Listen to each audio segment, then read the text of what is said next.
Hai guys, welcome back. Nice to meet you again. It's me, Fanny. Aku pengen tahu deh, kapan terakhir kali kamu bandingin hidup kamu sama hidupnya orang lain? Kapan terakhir kali kamu ngerasa semua teman-teman kamu atau orang-orang yang ada di sosmed itu udah pada happy dan sukses, tapi kamu kok masih stuck di situ-situ aja? Gak capek terus-terusan overthinking, ngerasa tertinggal terus, rasa kalah terus, lelah, jealous, jadi gampang banget kena tendensi victim mentality. Selalu melihat diri sebagai korban dari keadaan orang lain atau takdir. Padahal seringnya masalah itu tuh datang dari cara kita develop internally, alias gimana kita membangun cara pandang kita dari dalam. Gampangnya gini, kalau ada apa-apa, bukannya cari solusi tapi langsung nyalahin faktor luar. Hello, ini hidup kamu loh.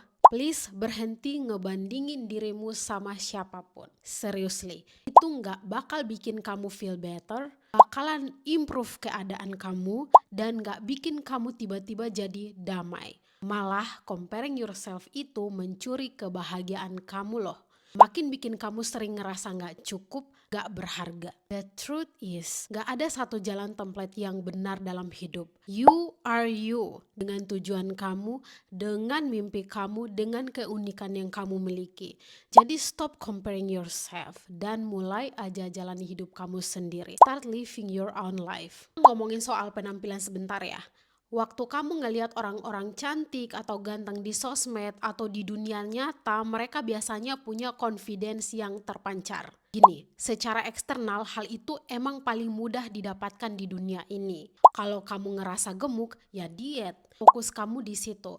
Kalau kamu mau ubah penampilan, tinggal beli baju bagus, paling mahal, terus kamu pakai. Tapi coba deh notice, setelah 2 atau 3 jam perasaan happy itu lenyap karena itu sementara. Tapi kalau kamu mau internal itu beda cerita. Gimana kamu melihat diri kamu, gimana kamu menambah value diri kamu, gimana kamu memperlakukan diri kamu, gimana kamu percaya sama diri kamu sendiri kalau kamu bisa jaga diri kamu sendiri. Beauty is energy.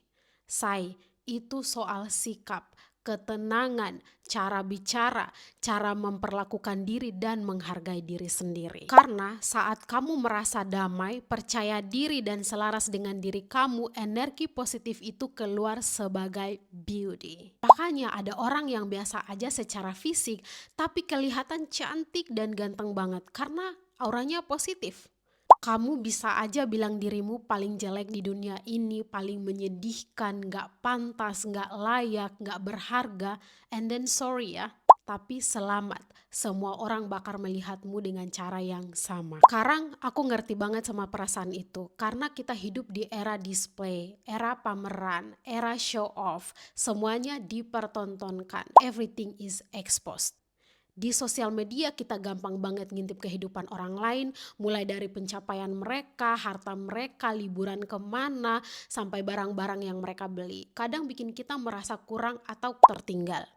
Wait, jangan salah paham ya, aku nggak bilang media sosial itu jelek, aku juga aktif kok, tapi media sosial itu kinda like pedang bermata dua, bisa jadi inspirasi, tapi kalau kita nggak berhati-hati, kita bisa kejebak, keasikan ngelihat hidup orang lain sampai kita lupa nikmatin diri kita sendiri, kita mulai pengen kayak mereka, padahal setiap rejeki itu sudah diatur Tuhan, nggak bisa ditukar dan nggak bisa direbut. Trust me on this one. Aku punya satu prinsip yang aku pegang sampai sekarang, bahwa hidupku adalah kebunku sendiri. Aku ini tukang kebunnya. Aku punya kendali atau kontrol penuh atas apa yang aku tanam dan aku rawat di hidup. Mulai dari pikiran, tindakan, kebiasaan, hubungan, impian, skill, karakter, semuanya. Semuanya aku yang urus. Let's think about this. Pohon mangga sama kaktus dua-duanya tanaman yang baik, tapi tumbuh di kondisi yang berbeda. Just like that, kita juga sama. Setiap orang punya cara sendiri buat bertumbuh. Setiap orang punya proses hidup yang beda-beda. Setiap orang punya garis start dan garis finish yang berbeda-beda. Setiap orang punya musimnya juga yang berbeda-beda. Kamu nggak bisa bilang, aku pengen jadi musimnya dia. Kalau kamu terus-menerus menoleh ke kebunnya orang lain, kamu bakal iri sama panennya mereka yang kelihatan lebih cepat atau lebih subur. Padahal mungkin saja kamu lagi dalam proses menumbuhkan akar yang kuat. Fokus berlebihan ke kebun tetangga bikin kamu lupa fokus sama diri kamu sendiri. Bukannya kamu gak punya potensi, tapi karena kamu gak lagi merawatnya, habiskan begitu banyak waktu dan energi. Aku jadi ingat satu cerita di Bible tentang seorang tuan yang ngasih talenta ke 3 hambanya. Hamba pertama dapat 5 talenta, hamba kedua dapat 2 talenta, dan hamba yang terakhir itu dapat 1 talenta. Itu sesuai dengan kemampuan mereka. Yang dapat 5 dan 2 itu berhasil menggandakannya. Nah, yang dapat 1 talenta itu justru menyembunyikan talentanya karena takut dan ngerasa gak cukup.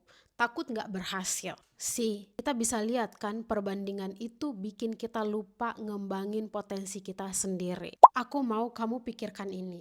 Tuhan gak minta kamu jadi seperti orang lain. Dia pengen kita setia sama apa yang udah dikasih ke kita. Kamu punya talenta yang unik yang Tuhan kasih. Mungkin belum kelihatannya sekarang, tapi itu bukan berarti gak ada. Gali, kembangkan, dan percaya deh, suatu saat kamu akan menemukan itu. Alasan kenapa kita harus stop ngebandingin diri kita sendiri, ini soal ego yang lagi panik, yang sedang terancam. Ego kita itu selalu bilang, harusnya aku udah lebih keren dari ini. Atau aku gak boleh kalah sama dia. Mindset kayak gini biasanya muncul karena kita pengen banget diakui atau dilihat sebagai oke. Be seen as good. Ya kita jadi pakai standar orang lain buat nentuin seberapa berharganya diri kita. And you know what? This is the trap. Dengerin baik-baik. Ego itu kayak sumur tanpa dasar. Dia always hungry. Dia gak bakalan pernah kenyang. Sering yang bikin kita sakit hati itu bukan karena masalah perbandingannya, tapi si ego kita yang lagi kelaparan. Alasan kenapa kita harus stop comparing ourselves, comparing is pencuri kebahagiaan nomor 1. Begitu kamu mulai compare yourself, kamu lupa bersyukur. Padahal kamu masih bisa bangun pagi, kamu masih bisa bernafas, kamu masih punya orang-orang yang sayang sama kamu, itu semua rejeki loh. Rejeki itu nggak melulu soal duit atau barang aja. Kadang bentuknya kasih sayang, bentuknya kedamaian dan ketenangan. Bandingin diri sendiri bikin shame dan rasa nggak cukup makin subur. Begitu kamu ngerasa nggak cukup, kamu berhenti bergerak. Kamu pikir, percuma deh, aku nggak akan sama seperti dia. Yang bikin kamu stuck bukan karena kamu nggak mampu, tapi karena kamu berhenti percaya sama diri kamu sendiri. Pikirkan ini, setiap orang punya jalan dan waktu yang berbeda. Nggak ada jalan yang benar atau salah, semua orang punya jalannya sendiri. Karir, pasangan, kesuksesan, semuanya custom made buat kamu. Ingat, ngebandingin diri sendiri itu menghabiskan energi tanpa hasil. Comparison drains your energy, action change your story. Satu-satunya orang yang kamu bandingin adalah you. Compare yourself to yourself, bukan orang lain. Tanya ke diri sendiri, aku hari ini better gak ya dari aku yang kemarin? 1 minggu yang lalu, 1 bulan yang lalu, 1 tahun yang lalu, 10 tahun yang lalu. Lalu alihkan fokus ke progresmu sendiri. That's the key. Tulis hal-hal yang kamu syukuri setiap hari. Simple aja. Ini buat kamu ngelawan si pencuri kebahagiaan tadi. Contohnya, aku bersyukur masih bisa bangun pagi dengan tubuh sehat. Aku bersyukur punya orang-orang yang sayang sama aku.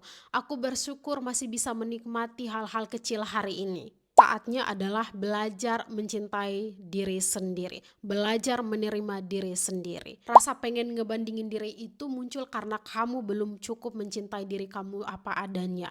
Mulai dengan afirmasi positif. Tekin ini setiap hari di depan cermin. Katakan yang baik kepada diri kamu sendiri. I love myself, and I accept myself, I'm enough, dan lain sebagainya. Ucapkan itu setiap hari. It helps a lot. Oke guys, mari kita sudahi drama perbandingan ini. Mulai sekarang, kalau kamu ngerasa tertinggal, ingat ini. Kamu gak di belakang. Hidupmu gak perlu look like-nya siapapun. Karena kamu bukan siapapun, kamu adalah kamu sendiri. Kamu adalah diri kamu sendiri. And that is already enough. Sebelum haus validasi dari orang lain, validasi diri dulu. Tanyakan apakah aku layak, apakah aku berharga, apakah aku cukup, aku sekreatif itu, aku setalent itu. Tolong jangan batasi dirimu cuman karena fisik kamu gak sesuai standar orang lain. Kamu itu bisa banget loh gali potensi dan talent kamu. Thanks for watching guys. Jangan lupa komen dan subscribe. Sampai ketemu di video selanjutnya. Bye bye.